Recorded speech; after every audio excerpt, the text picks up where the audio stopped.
Hi everyone, welcome to Psych Talks. Today we have Michael with us, and he's here to let us know how it's like to date an INTJ. And so I'm wondering, when it comes to dating, who initiates first, you or the other person? You mean on initial encounter? Yeah. Typically not the INTJ, I think. Just we're sort of, I mean, if that antenna's up, then yeah, I guess. Otherwise, we're like tend to be really focused on whatever we're doing. So it depends on like, have we put that on the map? You know what I mean? We're meeting people and doing that thing now. I mean, it's not. I don't expect a lot of INTJs are running around striking up a lot of conversation looking for dates. You know, it's not really a thing that I speaking from personal experience, but I assume on brand for the type would be something that is too common. I think one problem is we're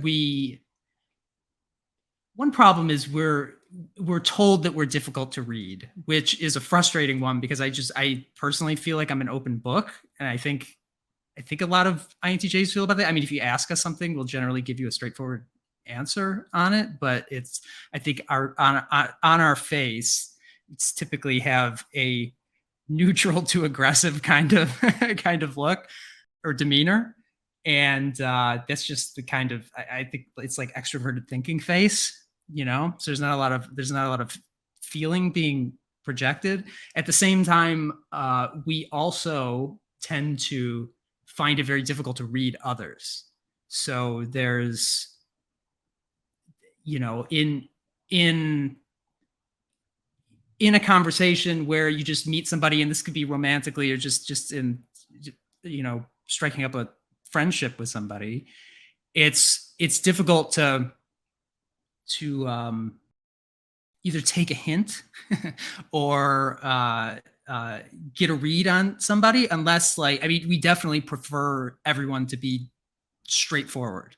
So typically, being approached in general, it's not really an issue necessarily of like being timid. I don't want to approach anybody or anything like that. I mean, it's good to get practice in on these things, you know, to get some experience. It's just, again, like that antenna is not always up. I think that's why the stereotype of INTJs and ENFPs getting involved with each other, I think it holds to some extent, because ENFPs will just burst through the wall and start, you know, and just start talking to you, you know, which is appreciated. And those are typically very open, honest conversations from the beginning.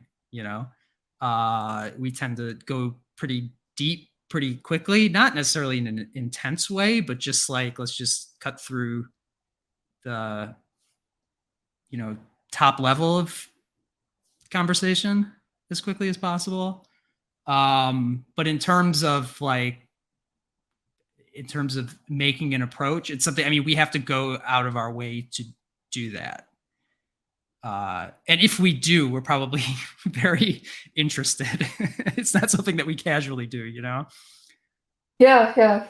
So the INTJ face sometimes gets called unapproachable, but ENFPs kind of like that challenge sometimes. They're like, and they also find it quite the mystery and what's hidden beneath that unreadable face of yours. And so when you're dating someone, what are some common comments you hear from partners? Are you a person who is overly attached, under-attached? I think neither. I mean, we generally like to keep things in balance. I think in all aspects of life, just like having, I don't want to say having control, like, you know, having like being controlling. I don't mean that, but just like everything is sort of in view and everything is, you know, everything's going well. We don't generally like a lot of turbulence, you know. So if there is a lot of turbulence in a relationship, then typically, speaking for myself, I'm out at that point. You know, it's not, you know, sometimes you if you get a sense that this is going to be a very tumultuous thing, then it's just, I can do without this. It's just not a good match. so that idea of keeping things in balance, open, straightforward communication, those things are very important. I'm told that, and I also think is on brand for the type. I don't like to talk about my emotions. So being pressed on that, I'm happy to listen to others kind of, talk through anything they need to talk through. I think, I generally, I think I'm a good listener, right? If somebody wants advice or wants to work through a problem, then that's ideal. That's great. If somebody just wants to, let something out, then that's fine. Even if that's kind of explosive and, it's like, good, get it out. And it's, I'm kind of, in those cases, a kind of, I was going to say a brick wall, but just sort of, it doesn't affect me. You know what I mean? But if any, like trying to pry something like that out of me, or needing a lot of that output from me emotionally, it's just not it. I don't press me on it.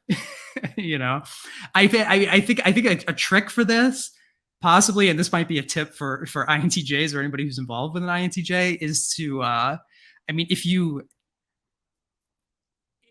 if you make up a situation where you're sort of like, where you imagine like characters in a movie that are kind of analogous to you, and talk about like, oh, how would this person feel in this situation? Where we can kind of abstract from ourselves and talk through something, because there's a lot more thinking involved in that, but you might get a more honest answer out of that, if you have just sort of characters in mind that you can step into, as a kind of a thought experiment or a feeling experiment. It might be a like, if you're having trouble getting an INTJ to open up, that's a way to do it, is to find some way to abstract the person from themselves and talk about it.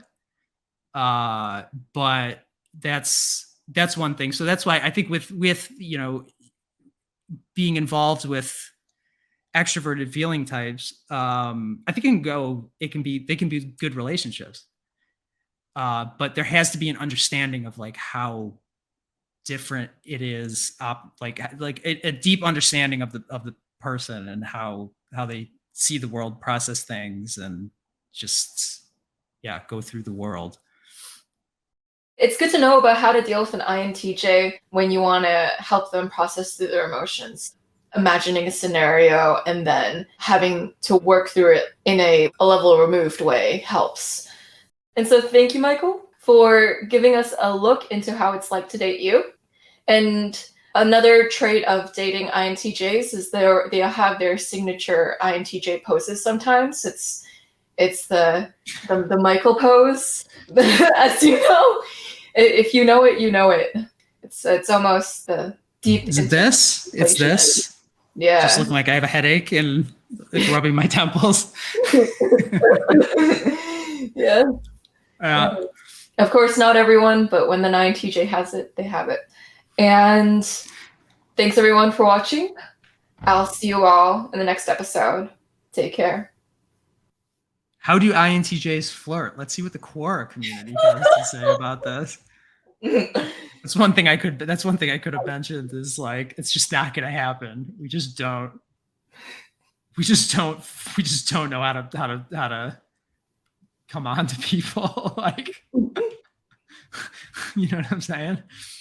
Well, Michael, when INTJs do flirt, is it really awkward, or is it smooth? Or it is. It is awkward because it's not a natural mode of communication. Our natural mode of communication is very straightforward and very direct. And flirting is a lot of innuendo and, talking around, taking, getting the message across. There's a lot of body language and things and in play. So in flirting, it's like, it has to be a learned skill for us. And that can be extremely awkward. That can be even more awkward than bad flirting. You know what I mean? When it's just like, it's just like this practiced, like strategized, gamified thing, you know? So it's like, yeah, that's the that's it's generally pretty awkward. Yeah.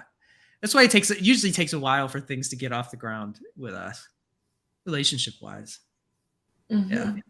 Yeah, so when INTJs try to be pickup artists, they're the ones that are completely formulaic, or they're very awkward. It's not that they can't be very good at that thing. It's just like they also tend toward just like being very evil about it too. Like it's the most evil type when it's very, because it's completely removed. It's all thinking.